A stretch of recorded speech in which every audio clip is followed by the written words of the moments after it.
Amigos de Nueva Presencia, hoy vamos a hablar de un tema que en las últimas horas se ha puesto de manifiesto y ha sido titular en varios medios, el tema tierra.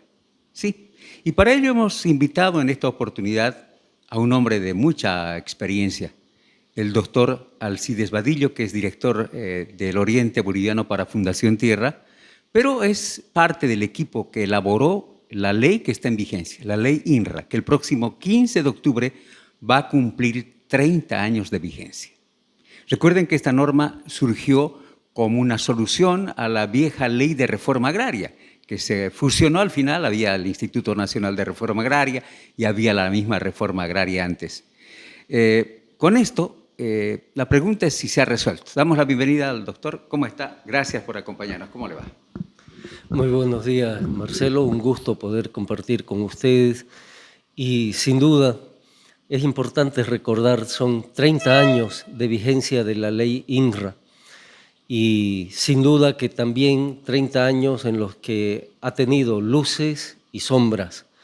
En términos de síntesis, yo podría señalar que los grandes aportes de la ley INRA ha sido primero que buscó y ha resuelto en gran medida los conflictos relacionados a la tierra dentro de un clima de paz social. Segundo, el reconocimiento y la titulación de gran parte de la tierra como propiedad de los territorios indígenas. Y tercero, me parece importante poder señalar también las sombras. Las sombras sin duda están relacionadas primero a que el INRA perdió el carácter técnico y se lo ha visto muy ligado a un manejo político. Y esto resta credibilidad, resta institucionalidad y resta legalidad. Hay desconfianza de lo que hace el INRA. El segundo aspecto entre las sombras tiene que ver con el tema de la transparencia. El INRA perdió un manejo transparente, tanto en los procesos de saneamiento y mucho más todavía en lo que fueron los procesos de dotación de tierras fiscales. Y esto cuestiona la esencia misma de una institución que está velando por la seguridad jurídica y la propiedad de las tierras agrarias. Y tercero, un elemento bastante técnico que mucha gente no sabe, es que el INRA tenía que entregar un catastro rural, que una vez terminado se entrega a los municipios. No son más de una docena de municipios los que hasta hoy día, después de 30 años, están administrando su catastro rural. ¿Y esto por qué? Porque el INRA no ha terminado los catastros en todo el país, pese a que lleva más del 93% de saneamiento, no termina porque tiene propiedades que por conflicto o porque son grandes propiedades o porque tiene algún nivel de observación técnica o política en el INRA, no han sido firmados esos títulos. Y cuando no se observa la figura de catastro, el proceso de saneamiento no tiene sentido. El proceso de saneamiento ha ido ligado a una figura de catastro y eso significa que en todo un bloque usted tiene que sanear y titular todas las propiedades que ahí se encuentren, grandes o pequeñas, sean de originarios o de extranjeros, sean de indígenas o de campesinos. Eso es catastro y en esa fase el INRA ha fallado y estas son parte de las grandes sombras que tiene esta institución y que esperamos que después de 30 años y con un nuevo gobierno que se nos avecina, estas tareas puedan ser también encaradas de diferente manera. Doctor, uno de los avances de la ley INRA es que reconoce territorios indígenas, territorio comunitario de origen, ¿no? Las famosas TCO, aunque después se incorporó territorio comunitario campesino. Entiendo que estos territorios sí están titulados todos, ¿sí? Mire, hay un gran avance y esto es uno de los logros de la ley INRA. Un logro es que se los ha reconocido en la ley porque hasta entonces no existían, solo existían las tierras de campesinos, ¿no? Tierras de comunidad y solares campesinos. No existía esta figura de territorios para poblaciones indígenas. Entonces esta es una contribución de la ley INRA. Y segundo, hay alrededor de 265 demandas de territorio que están titulados, y eso significa a nivel de todo el país algo más de 24 millones de hectáreas como tierras comunitarias de origen, de los cuales casi 14 millones son en tierras bajas. Es un avance importante sin duda, pero todavía existen algunos pueblos, y hay que señalarlo, son pueblos que se consideran como de contacto reciente. O sea, son pueblos que han sido nómadas, son pueblos que no tienen más de 30, 50 años de contacto con la sociedad nacional, y estos pueblos no tienen la idea de que hay que hacer una demanda al INRA, de que hay que hacer un trámite, que hay que tener una personería jurídica, y entonces pasó el saneamiento y estos pueblos se han quedado sin tierra. Esos son, por ejemplo, algunos pueblos o fracciones de los Ecejas en el norte de La Paz, o de los Chimanes, todavía en el Beni, que han quedado en esa situación. Hay también grupos de indígenas no contactados, como los ayoreos en la zona de Yupaguasu, o algunos pueblos no contactados también ligados al Madidi y norte paseño, que están en cierta inseguridad de esos espacios territoriales, y es muy difícil también dar una respuesta por la condición en la que ellos se encuentran. Pero hay avances importantes que no hay que desconocer y se deben resaltar. Doctor, para aclarar la diferenciación, territorio y tierra. Sé que en la visión de cualquier intercultural es que quiero la tierra para trabajar, ganar plata, sustentar. La visión de territorio es totalmente diferente. ¿Y qué servicios, qué beneficios le brinda al país? Yo escuché a algún empresario una vez decir, pero Marcelo, tanto territorio, tanta tierra les dan a los indígenas y no producen nada. ¿Cómo explicamos esto? Mire, este ha sido un debate desde la misma comisión que elaboró la propuesta de ley INRA, y también fue debate en el propio Congreso que aprobó esa ley, porque de verdad mucha gente no entendía por qué hablar de territorio. Si usted recuerda los debates de los años 90, se decía que territorio era crear republiquetas, que era dividir el país, no se entendía. Y desde los indígenas el tema del territorio era de que, por un lado, no bastaba tener la tierra como propiedad, primero en una lógica productiva, porque antes de la ley INRA eso era, se daba tierra para producir, y entonces la cantidad de tierra tenía que estar en función de tu capacidad productiva. Si tú eras empresario y tenías un plan de inversión, podían darte 1.000, 5.000, 10.000 hectáreas sin problema, dependía de tu capacidad productiva y eso era tu plan de inversión. Pero si eras campesino, tenías que tener una capacidad de trabajo de esa tierra, y por eso en el oriente se decía máximo 50 hectáreas. Y los indígenas entraban en esa categoría, ¿no? Sin embargo, por un lado entra este tema de la superficie, pero por otro entraba de que la tierra era para producir. Y los indígenas de tierras bajas no estaban ligados al mercado, y hasta hoy día no están. Hay dinámicas económicas, sin duda, necesitan dinero, necesitan economía, pero no están ligadas a una producción de mercado. No hay pueblo indígena en la Chiquitanía, en la zona amazónica, que estén produciendo para el mercado. No es una dinámica económica, no es una forma de vida ni de trabajo. Entonces, lo que estaban planteando los indígenas era un territorio no como una fábrica de alimentos, sino un territorio que les garantice un espacio donde seguir viviendo. Y donde seguir viviendo de acuerdo a sus propias formas de vida, ¿no? Lamentablemente, esto se reconoce recién en el 96, cuando ya algunos pueblos, y voy a poner el caso de los ayoreos, cuando ya algunos pueblos no pudieron garantizar esos espacios suficientes. Si bien hay algunos territorios ayoreos, son áreas sumamente pequeñitas, ¿no?, que han quedado en medio incluso de campos de soya, Y entonces no pueden seguir viviendo de la caza, de la pesca, de la recolección. ¿Y qué están haciendo esos ayoreos?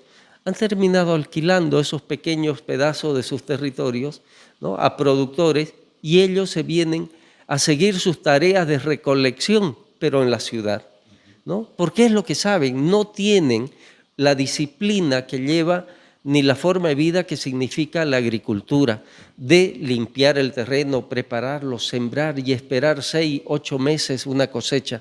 Esa dinámica no está en gran parte de los indígenas. Y algunos que ya tienen esas dinámicas, como guarayos, chiquitanos, tacanas, etcétera, están acostumbrados a hacer ese trabajo, pero para ellos el nivel de excedente para un mercado es muy limitado, ¿no? Entonces, el territorio indígena está pensado en garantizar un espacio, una superficie suficiente, con acceso a la tierra y a los recursos renovables que están en ella, para que esa gente pueda seguir viviendo como vivió antes o como quieran vivir. ¿Tienen derecho a cambiar? Claro que lo tienen y van a ir cambiando, pero eso no puede depender de un ministro, de usted o de mí. Eso es parte de una dinámica propia que va llevando un grupo social, y eso es lo que debe entenderse. Doctor, sin embargo, no solo es eso. Es decir, el beneficio del territorio no solo es para ellos, es para todos. En los últimos tiempos se habla del concepto de los servicios ambientales, pero gran parte de estos territorios son los únicos pulmones que quedan de bosque que prestan servicios ambientales. Explica un poco esta dinámica tan importante. Monteverde, por ejemplo, que es protegida, es una de las reservas, es uno de los pulmones. ¿Cuán importante estos servicios que prestan a la misma agricultura? Porque si no hay lluvia, no hay agua, no hay nada. A ver, es importante lo que usted señala, Marcelo, porque estamos hablando de que justamente estos territorios, como no están pensados en una actividad productiva, sí cumplen unas funciones de protección y también conservación ambiental. Y por eso, y hay que señalarlo aquí, por eso la Ley del Medio Ambiente del año 92 establece que son compatibles las áreas protegidas y los territorios indígenas. Y por ello, la mitad, por lo menos, de los territorios indígenas de tierras bajas, y esto es importante que se sepa, estamos hablando de más de 13 millones de hectáreas de tierras comunitarias de origen en la parte de las tierras bajas de Bolivia, pero más de la mitad son áreas protegidas. Es el Pilón Laja, es el Parque Madidi, ¿no?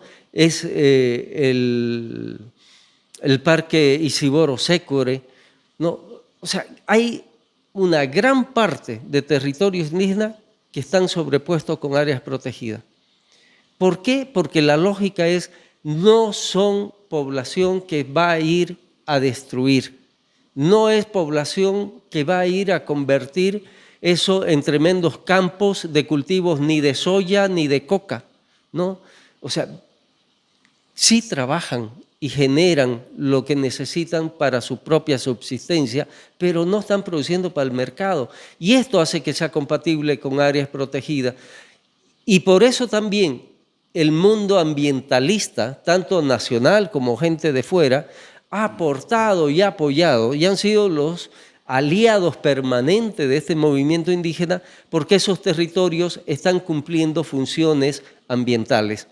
Es conservación de bosque, es conservación de biodiversidad, es la conservación de aguas, que es tan importante, es freno a los vientos, etcétera. Son una cantidad enorme de servicios ambientales que prestan no solo para ellos, sino para el conjunto de la población boliviana.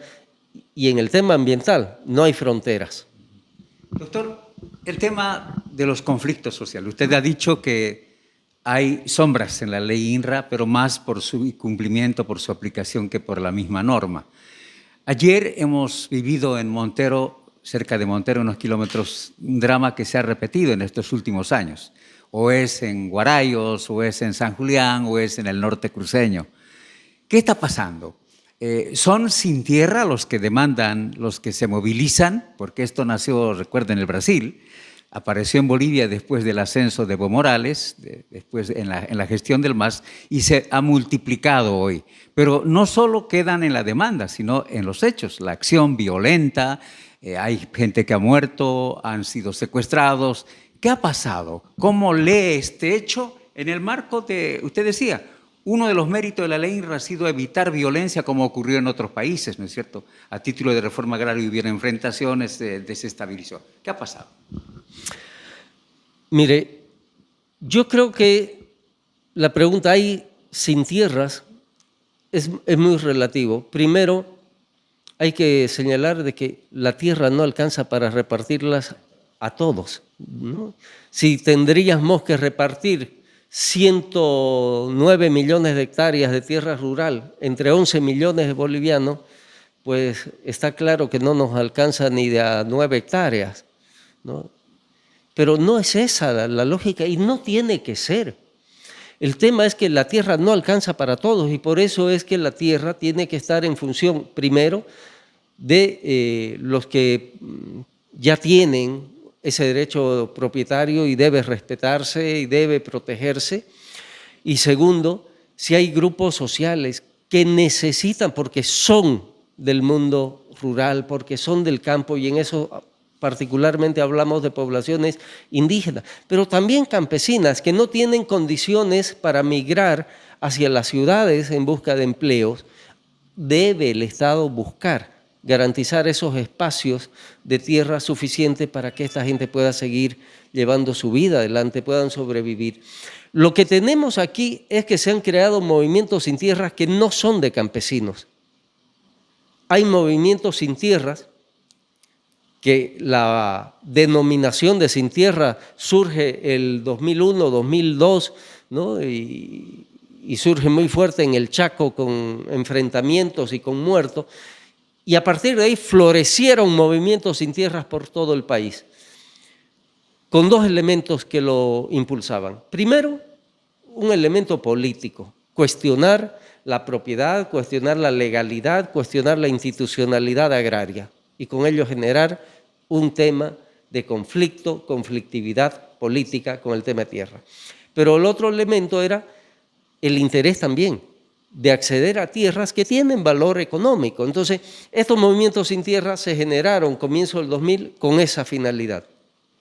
Pero en la gestión de Evo Morales y particularmente después de la aprobación de la Constitución, cuando el Estado se convierte en un Estado que propone descolonizar el país, las federaciones de colonizadores se volvieron interculturales, porque no podía ser colonización en un Estado que quiere descolonizar, en el que se estaba hablando de lo indígena campesino. Entonces se levanta como identidad lo intercultural, que en un sentido conceptual eso es cualquier cosa, ¿sí? No es una identidad ni productiva, ni ideológica, ni étnica, es cualquier cosa. Y aquí entonces, como es cualquier cosa, se han organizado como interculturales todos aquellos que quieren ir a ocupar un pedazo de tierra donde sea.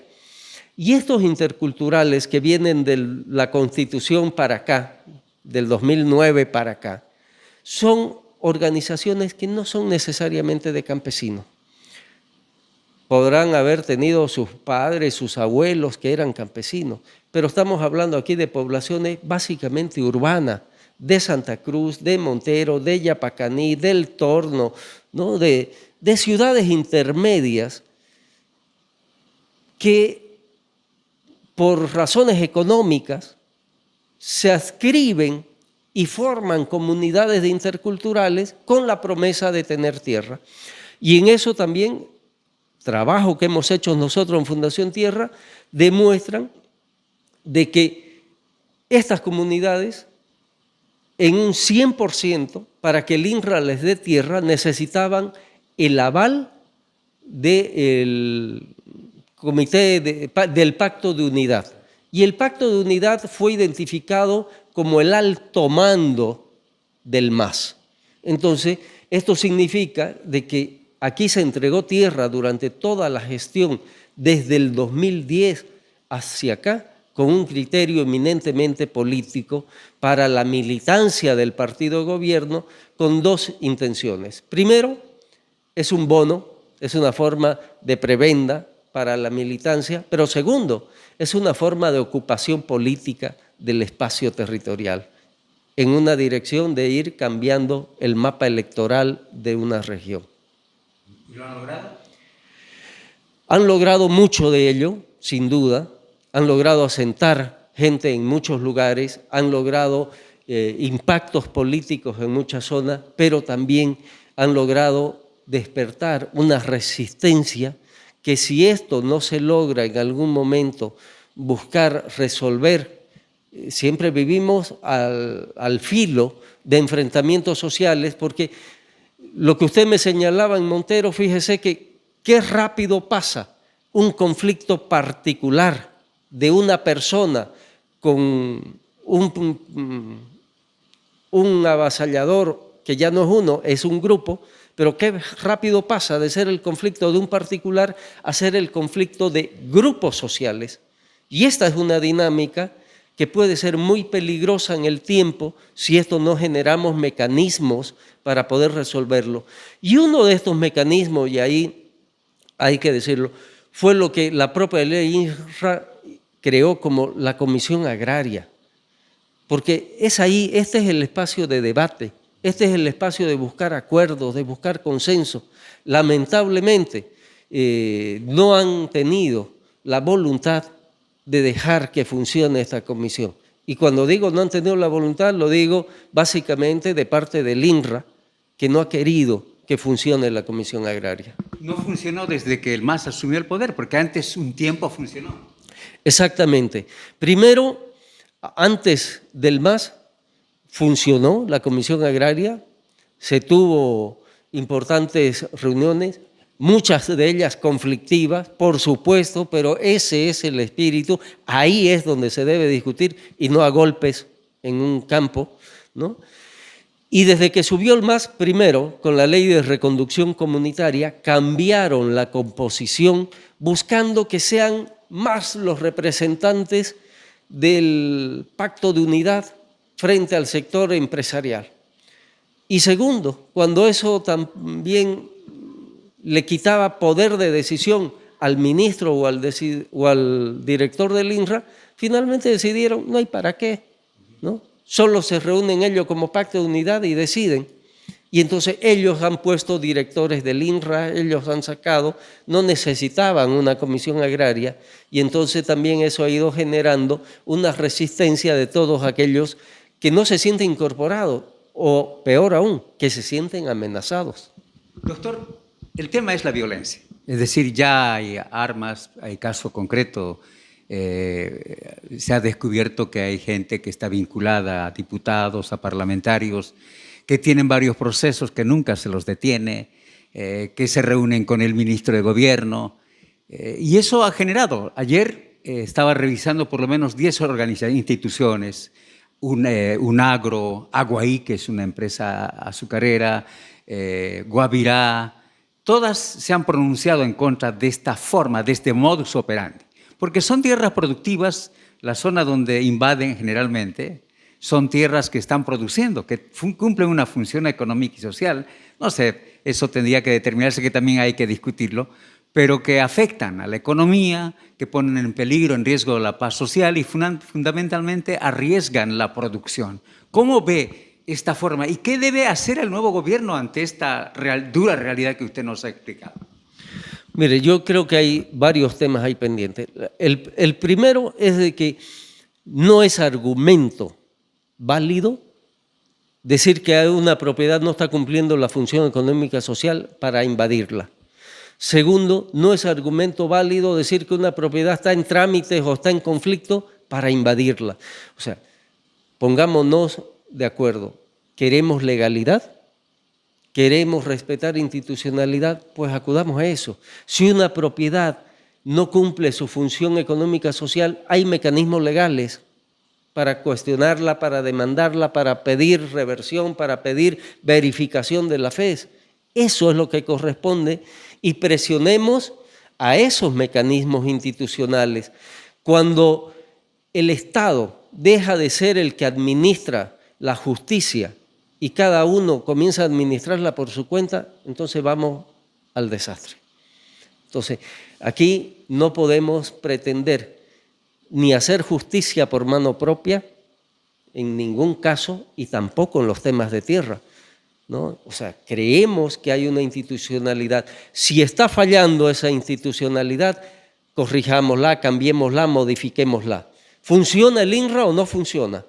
Yo particularmente creo que no es un tema de ley el que tiene el país, es un tema de administradores de la ley. Y esos administradores van desde lo administrativo, temas como el INRA, como la ABT, hasta temas judiciales, como jueces y fiscales. Entonces es un tema no de leyes, es un tema de administración, es un tema de las personas y los criterios de administración, es un tema de respeto a la institucionalidad que debe haber. El INRA no tiene un director que emane de la forma que establece la ley desde el año 2003. Todos son interinos, a dedo, nombrado por el presidente para que sea alguien que es manejado. ¿Por qué en 20 y tantos años no se ha podido o no se ha querido institucionalizar un director del INRA? Como tampoco han querido hacerlo con el del ABT, ni han querido hacerlo con la Contraloría, porque se maneja todas estas instituciones con intereses que son políticos. Y estos son elementos que sí se deben cambiar si queremos lograr legalidad en el tema de tierra, respeto a la institucionalidad, a la legalidad y al derecho. El doctor Alcides Vadillo ha sido director, el primer director del Instituto Nacional de Reforma Agraria, ¿no?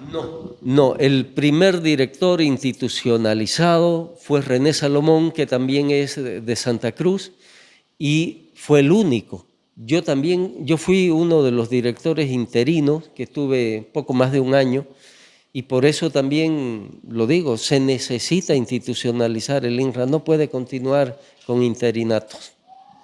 El tema tierras sigue siendo un tema pendiente. De lo contrario, ya lo ha dicho, pues viene un desastre, viene enfrentamiento, y no es con violencia en la calle que se resuelve este tema. Tenemos una buena norma, la ley INRA. El tema es que se cumpla, que se ejecute como fue creado hace 30 años. Doctor, le agradezco mucho su gentileza. Muchas gracias, Marcelo, y a la orden. Con el doctor Alcides Vadillo, nueva presencia, Marcelo Huanca Dorado.